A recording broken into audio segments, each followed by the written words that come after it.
참 신기한 게 여러분 이 수십억의 인구가 이 땅에 사는데 겉모양은 똑같은데 눈, 코, 입 있고 손발 다 있고 우리가 사는 삶의 궤적들이 그렇게 차이가 없는데 왜 이렇게 생각들이 다를까?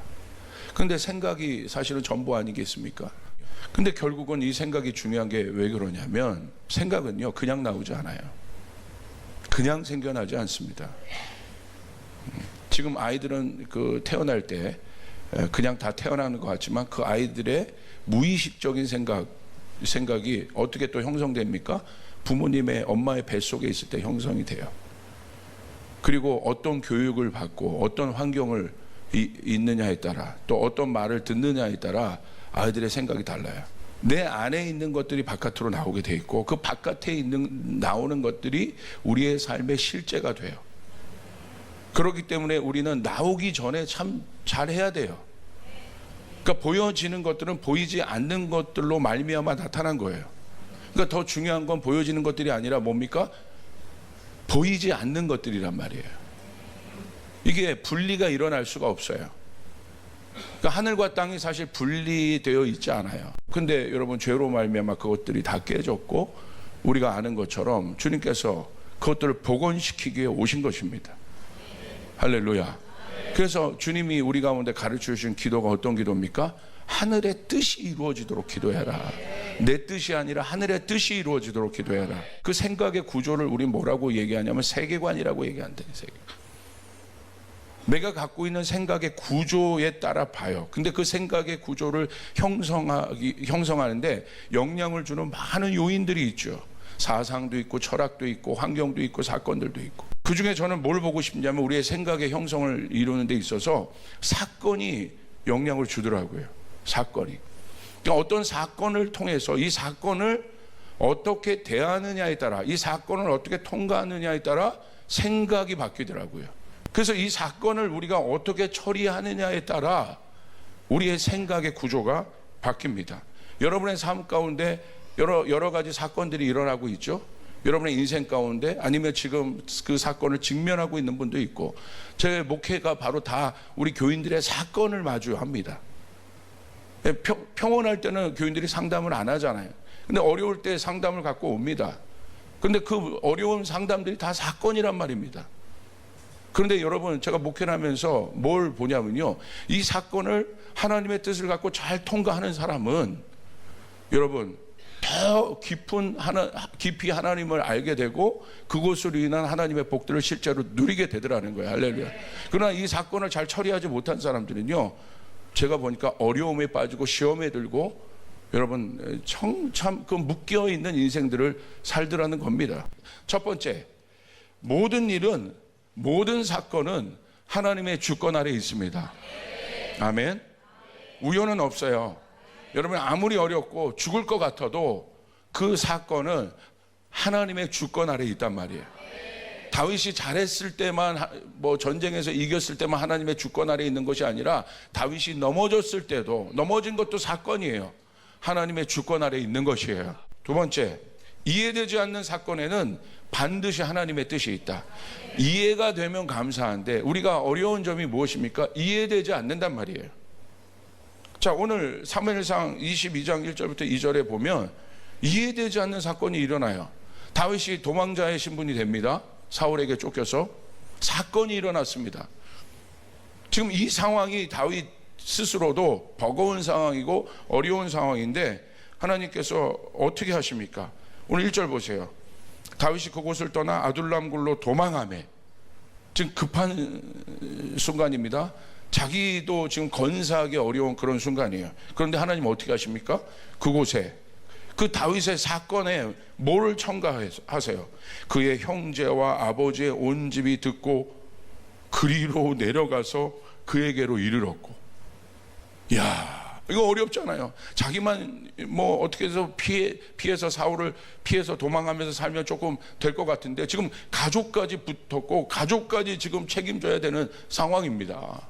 도망자가 된 거, 너무 억울한 이 사건도 여러분 사울에게 쫓긴 이 사건도 다윗이 너무 억울해서 해석이 안 되는데 지금 가족까지 얹어놨어요. 2절 보세요. 여기서 끝나지 않아요. 환난당한 모든 자, 빚진 모든 자, 마음이 원통한 자, 우리가 주목할 것은 다 그에게로 모였다. 몇 명만 모인 게 아니라 다 그에게로 모였다. 여러분, 다윗이 이 사건을 지금 맞닥뜨리고 있습니다. 가족들이 왔어요. 원망, 환난당한 모든 자, 빚진 자, 그리고 원통한 자가 다 그에게로 모였습니다. 하나님께서 이 사건을 다윗에게 왜 허락하셨을까요? 여기에 단서는 딱 하나입니다. 이 사건을 이해하는 단서는 딱 하나. 어떤 단서입니까? 2절에 우두머리가 되었다는 거예요. 왜 그들을 붙이셨어요? 하나님은 이 사건을 통해서 다윗의 세계관을 바꾸길 원하시는 거예요. 다윗의 세계관을 이제 뭘로 바꾸길 원하신 거예요? 지도자로 바꾸길 원하시는 거예요. 팔로워와 리더는 달라요. 오늘 다윗에게 이 사건은 무엇입니까? 다윗의 패러다임을 바꾸는 거예요. 세계관을 바꾸는 겁니다. 여러분 가운데 어떤 사건이 있습니까? 이 사건을 통해서 하나님 우리의 생각을 바꾸길 원하시는 거예요. 할렐루야. 우리는 그렇게 바라봐야 돼요. 두 번째, 풍랑 사건 한번 보십시오. 풍랑이란 예상치 못한 사건이 일어납니다. 이 사건이 누구에게 일어납니까? 제자들에게 일어난다는 거예요. 우연히 일어나지 않는다는 거예요. 예상치 못해요. 감당하기 어려워요. 그들이 죽을 것 같다고 얘기해요. 군중에게 일어나지 않아요. 제자들에게 일어났다는 거예요. 할렐루야. 그러면 왜 이 사건을 통해서 예수님 분명히 의도가 있으신 거예요. 예수님이 일으키시고 예수님이 잠잠케 하셨어요. 왜 그랬습니까? 제자는 믿음으로 살아야 한다. 아멘. 그들의 사고방식을 바꾸시는 거예요. 사건은 생각의 변화에 영향을 분명히 줍니다. 저는 오늘 유럽의 사건을 좀 두 가지만 좀 보려고 합니다. 왜 유럽의 사건을 보느냐? 근현대 이 세계관에 가장 영향을 여러분 끼치고 있는 여러분 나라가 어디입니까? 유럽 국가들이죠. 그리고 기독교가 어디에서 태동됐습니까? 어디에서 빌드업 됐습니까? 유럽에서 빌드업 됐죠. 그러니까 실제적인 영향을 준단 말이에요. 유럽이 왜 이렇게 어렵고 몰락이 되었는가 라고 여러분 이렇게 많은 사람들이 보기 위해서 뭘 공부하냐면요, 신앙이 없는 사람들도 크리스천리티를, 유럽을 연구하려면 크리스천리티를, 기독교를 공부합니다. 기독교를 왜 공부합니까? 유럽이 기독교의 근간에서 이루어졌기 때문에. 그 기독교를 공부한단 말이에요. 그런데 지금 보는 기독교를 공부하기 위해서 여러분 누구를 공부합니까? 바울을 공부해요.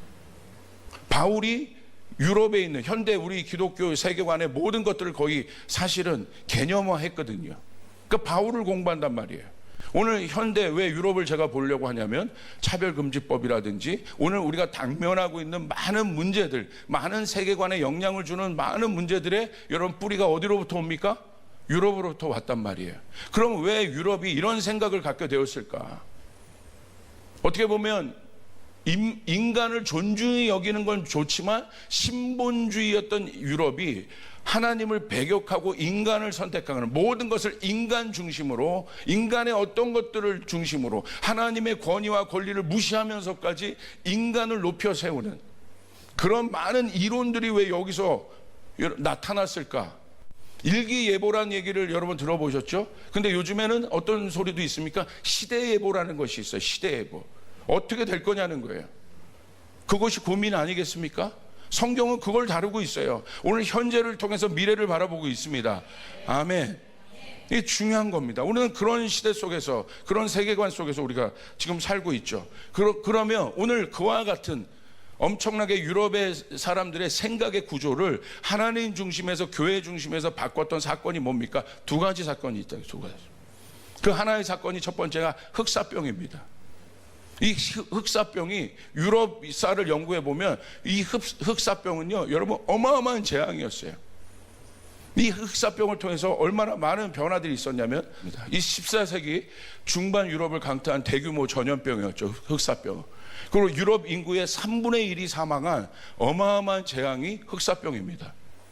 그런데 이 비극은 유럽 사람들의 사고방식에 큰 영향을 줬다는 거예요. 어떤 영향을 줬을까요? 첫 번째, 종교적인 변화에, 종교적인 영역의 변화에, 영역에서 변화를 줬습니다. 흑사병이 통해서 많은 사람들이 죽은 거예요. 그러니까 이게 뭐 인간이 그냥 낙엽 떨어지듯이 이거 뭐냐 감당할 수 없게 이제 죽어나가는 거죠. 이렇게 죽어나가니까 사람들 안에 어떤 마음들이 생기냐면 신의 존재에 대한 물음을 갖기 시작하는 거예요. 왜 이런 일들이 일어날까? 이건 재앙인데 왜 이런 일들이 오늘날 이 땅에, 이 유럽 세계에 일어날까? 질문합니다. 그래서 어떤 사람들은 이것이 우리가 인간이 너무 타락해서 신이 우리들에게 벌을 주는 것이다. 하나님 우리에게 벌을 주는 것이다. 그래서 그때 일어난 것들이 강력한 회개 운동과 성찰 운동이 일어나요. 그러나 반면에 어떤 운동들이 일어나냐면 교회가 흑사병을 막지 못했다는 이유로 하나님이 계신 거야? 하나님이 안 계시잖아. 여러분, 아이시스가 무슬림에서 이슬람권에서 일어났을 때요, 여러분, 많은 사람들이 기독교로 회귀한 것 중에 가장 큰 사건이, 이 이유가 뭔지 아십니까? 전쟁을 겪었잖아요. 알라 없다는 거예요. 알라가 있으면 우리를 보호해 줬지, 없다는 거예요. 그런 질문들이 나오기 시작한 거예요. 이 질문들이 그 당시 교회 중심으로 살아갔던, 하나님 중심으로 살아갔던 사람들의 세계관에 많은 영향을 줬고, 오늘날 그 사고가 그대로 연결되어 있는 거예요. 두 번째,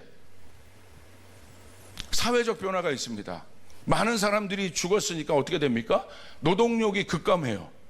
그래서 여러분, 생존한 노동자들의 가치가, 노동력이 없으니까 노동자들의 가치가 상승합니다.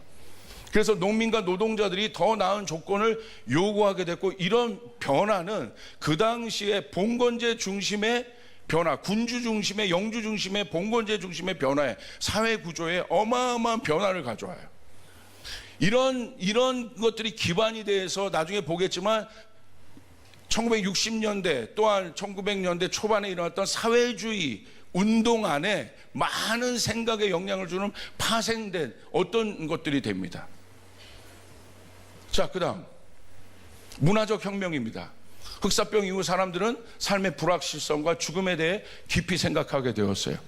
그래서 이는 예술과 문학에도 반영이 되어서 죽음과 인생에 대해서 고민하기 시작했고, 인간에 대해서 고민하기 시작했습니다. 거기서 나온, 나중에 이 문화가 인간에 대해서 고민하면, 인간이 정말 뭐냐라고 고민했던 문화가 뭘로 여러분 나갑니까? 인본주의의 꽃인 르네상스로 나가게 되는 거예요. 거기에 영향을 주게 되는 거예요. 그 다음, 과학적 사고에 변화를 줍니다. 흑사병은 당시 의학이 그 당시 의학이 매우 미신적이고 비과학적이었다는 것을 알게 된 거예요. 그래서 어떻게 됩니까? 이 원인을 규명하려는 시도들이 일어나고, 그것에 대해서 연구가 일어나기 시작하면서 과학이 발전되기 시작했죠. 근데 과학이 발전된 건 좋은데, 그것으로 인한 합리성, 이성, 이런 것들이 기반이 되면서 이런 것들이 기독교 세계관에도 어마어마하게 침투하기 시작한 거죠. 그래서 여러분, 이런 것들이 여러분 나중에 보겠지만 사회주의의 여러분 근간이 유물사관 아니겠습니까? 유물사관. 그러니까 물리적인 것으로만 모든 걸 보겠다는 세계관이고, 사실로만 모든 것을 보겠다는 세계관이 여러분 성경의 세계관과 배치될 수밖에 없는 거예요. 잘 보세요. 그 다음에 사회주의입니다. 1960년대에 일어났던 사회주의 혁명의 사건들이 여러분 유럽의 사고에 큰 영향을 주었습니다. 전반적인 흐름들이 또 한 번의 1960년대 사회주의 혁명을 통해서 어떤 일들이 일어나냐면, 이 사회주의라는 것 자체가 민주화, 평등, 그리고 이런 반인권적인 어떤 것들에 대한 기치를 들고 우리 모두가 평등하게 살아야 한다. 이러한 영향력이 실제적으로 프랑스나 독일이나 이탈리아 같은 사람들, 실제적으로 유럽 안에 영향을 주었던 사람들의 세계관을 바꿔버려요. 프랑스의 5월 혁명, 그리고 체코의 프라하의 봄 사건, 독일과 이탈리아의 신좌파 운동, 이런 것들이 사회주의적 이상과 민주주의적 가치를 결합해서 당시 사람들의 생각 안에 그 전에 기독교 세계관으로만 살았던 많은 사람들의 생각을 바꿔버려요. 그 세계관이 오늘 일어나고 있는 이 모든 일들에, 지금 만들어지고 있는 이 사회 현상에 뿌리고, 그리고 그 세계관이 여러분 어느 시대에 갑자기 물결을 타기 시작하면서 지금 한국까지 온 겁니다. 사건이 영향을 준다는 거예요. 사건이. 여러분, 그렇기 때문에 여러분, 제가 굉장히 큰 틀에서 이 사건을 봤지만 성경도 마찬가지입니다. 아브라함 보십시오. 이삭을 드린 사건을 통해서 아브라함이 하나님의 사람으로 인정을 받아요. 오늘 여러분 안에 일어난 사건을 여러분이 어떻게 대하고 계시냐는 거예요. 그 사건에 따라 우리의 세계관이 바뀌어진다는 거예요. 할렐루야. 내가 그 사건을 어떻게 처리할 것인가, 이 사건을 통해서 내가 뭘 배울 것인가, 우린 그것들을 알아야 합니다. 자, 사건이란 박스가 있습니다. 여러분, 사건이란 박스. 자, 이 사건은 사건으로 이루어지지만 이 사건이 여러 가지 요소들이 병합되어 있다고 그랬어요. 그래서 이 사건을 여러분 지나면 어떤 일이 되냐면 이 사건 안에 있는 모든 요소들이 쏟아져요. 이 사건을 통해서 쏟아지는 거예요. 그래서 힘든 거예요. 갑자기 누가 교통사고 났는데 교통사고로 끝나지 않죠. 그 교통사고에 담겨진 모든 요인들이 쏟아진단 말이에요. 자, 어떤 일들이, 이거 뭐 재정의 문제든 자녀의 문제든 내 인생의 어떤 문제든 사건들이 쏟아져요. 근데 여러분, 그리스도인들은 알아야 합니다. 이 시대적 사건도 봐야 되고 여러분의 개인적 사건도 봐야 되고, 여러분, 이 사건을 통해서 우리는 변화됩니다. 여러분의 자녀 가운데 일어나는 여러분 예상치 못한 사건도 여러분 봐야 됩니다. 자, 어떤 사건이 일어났어요. 자, 원망의 사건. 이 일을 통해서 막 원망스러운 거야. 그렇죠? 원망. 또 이 일을 통해서 막 내 마음이 막 무너지는 겁니다. 무너짐. 이 일을 통해서 내 마음에 어떤 마음이 생기냐면, 이 사건만 아니었으면 내가 좌절이 없는데 좌절을 막 경험하는 거예요. 이 일을 통해서 내 마음 안에 막 미움이 생기는 거예요. 이 일을 통해서 내 마음 안에 막 묶임이 생겨요. 좋은 사건이라면 괜찮은데 이해되지 않는 사건. 이 일을 통해서 내 삶이 막 저주스러운 것 같습니다. 어떻게 하십니까? 이 사건이 우리의 생각의 박스입니다. 뭐를 담고 계십니까? 우리의 생각은요, 그냥 구조화되어 있지 않아요. 안에 있는 것들이 바깥으로 나오게 되어 있는 거예요. 안에 좌절이 가득한 사람은요, 바깥에 좌절이 만들어지게 되어 있어요. 안에 원망이 가득한 사람은 바깥에 원망이 나오게 되어 있어요. 여러분, 동의하십니까? 너무나 실제적인 거예요. 언신 월드에 대해서 얘기하고 있잖아요. 보이지 않지만 실제적인 것입니다. 아멘. 그런데 우리는 여러분, 그럴 때 어떻게 해야 됩니까? 여러분, 어떻게 해야 돼요?